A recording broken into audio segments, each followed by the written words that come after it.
These conversations happened on the evening of October 13, 2020, at Jane's Bar in a usually quiet town in Indiana. Everything you hear is true and plausible.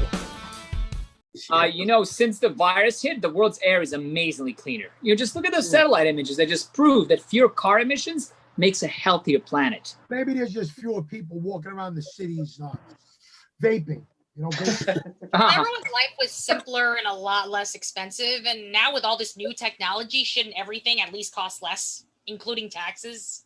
Yeah. Listen to this. They were using all these new nail guns, right? Instead of hammers, they rebuilt half my freaking house when a water pipe burst when they went away fishing for a week. Yeah. The water company must have thought I pissed 10,000 times that night. But she's right. They used all these nail guns and all this shit, and you know what? It costs the same. It costs even more in the end. Really, it did. It took a little over a year to build the Empire State Building and over 11 years to build the new World Trade Center with all the nail guns and cranes and a whole bunch of modern technology. And it costs a lot more every time the government gets involved. Wait. You can't just use those simple comparisons to choose one side or another when the issue is a lot more complicated. And, it also took 14 years to build the Brooklyn Bridge. Because nobody was in any hurry to go over to Brooklyn back then. Anyway, we used to have more control over our lives and more money in our pockets. And now it's going to be so much worse. What do you think is going to happen? Well, big business with the help of big government will convince us to continue to spend, so we'll go further into debt so they can survive. Yeah, right. And by increasing the big fees and taxes, the government sneaks on all our shit all the time that we buy. Pretty soon we have no money in our pockets, and we wonder where the hell it all went to. Like I said, take a look at your utility bills or anything the government regulates and see how much they charge. Oh, you're not kidding me. Believe me. Listen, we know the game they're playing no longer benefits us. They're not going to want to get rid of the utility companies either. But we notice what happens when things like gas prices drop and we have extra money in our pockets. We spend that money again and again. By going out to eat more. Allowing Jane here to hire another cook, and our waitress gets to pay her tuition and go shopping for more clothes. And the clothes store owner gets to buy new tires for their car. The tire dealer gets to buy a new car. The government doesn't lose a dime while stimulating the economy, rather than sneaking that money out of our pockets because they think we're too stupid to know how to spend it. But the government can also help us with things that both save us money and are good for the environment, like growing produce on polluted waterways, like lakes and the East River. Oh, and stuff like electric cars. Hey. Next time you see one of those smug hipsters drive around this little electric car, right? Won't you hold off on giving them a thumbs up? Yeah, look at them. For protecting the environment for a second, man. Think about those trainloads of coal. They get those big pits in the ground. They get delivered to those toxic smoke building plants. They radiate the high voltage wires leading into those little clean electric plugs of yours. Yeah, bravo. Nice solution, my friend. I drove you to the meeting in my electric car. Box of yours is electric, really? It figures. It's great. Well, now you'll get to go home in one of those big, beautiful gas-powered buses. Oh, what happened here? I thought we were friends. I thought we were cool. What's up here? Sounds like they're both on the same side. Yeah, go figure. Turns out the environmentalist is the polluter. And who knew? The polluter's an environmentalist. What it's funny is we've come full circle for more money and more pollution because the government doesn't want us to know what's really going on. Yeah, of course they don't want us knowing what's really going on. It's about power. And anyone who has it doesn't want you knowing they have it. They take us for idiots, lollygagging around, thinking life will be better for our kids. You remember the news guy who wrote the book about the greatest generation? Well, we became their spoiled, rotten kids. This is the first time in history that things aren't going to be better off for the next generation. I even received a report that says their life expectancy isn't even going to be as long as ours. Great! Now I have even less time to pay off my student loan. Hey, I tell my students all the time it wasn't intentional. We're all just like frogs put in a pot to cook.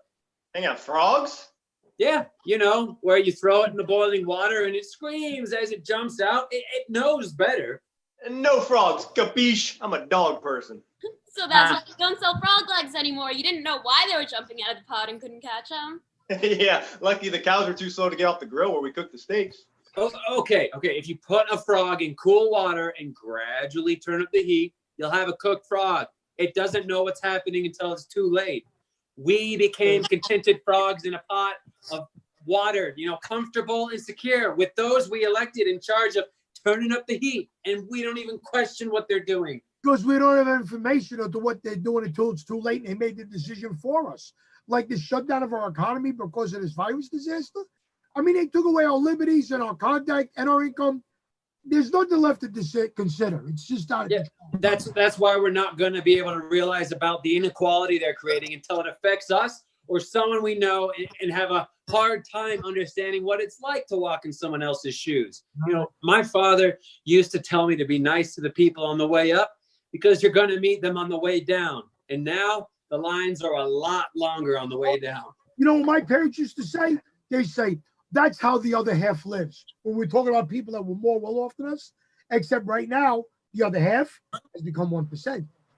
Well, for me, the change happened so fast that I didn't even realize it until one day the door opened and, to get in line and someone said, going down? It all started when I lost my job at Lehman Brothers, from 150,000 to substitute teaching at high school, economics 25, and I found out what it's like to be one of the frogs getting cooked. Hang on, so you mean I make more money than you pouring drinks? Yeah, don't remind me. I'm one of you guys now. No more Mr. Big Shot. Nice to join us there, pal. Yeah, anyway, I was still hanging around my Big Shot buddies, so my friend John, who works for Goldman Sachs for 300 grand, 300,000, gets us great tickets to the game back when we're still able to go hang out with our friends and go to basketball games. And I guess we were both in a hurry to get there. And I just knew I went through one of those red light cameras. Oh, I hate those things. They ruin lives. Yeah, a month later, I get a $150 ticket in the mail, which becomes a big deal because it takes a third of my paycheck, and my wife's pissed. Oh, wow. Yeah, we're barely making it now, and she's studying to be a nurse when I watch her kid. And anyway, it turns out John also got a ticket and was joking how it happens to him all the time, and the $150 is nothing since the ticket doesn't go on our record. It got me thinking how the government applies laws equally to everybody, forgetting this country is made up of very different people. Yeah, like my friend Jose, he gets $15,000 a year, and he got a red light ticket. He lost more than half his weekly pay that he uses for rent and groceries for his family. Where does that money come from? Yeah. Me and John never had to think twice about it. I do now. I used to think that red light cameras were there to keep people safe. Now I know better. When you're poor, you see things the rich don't.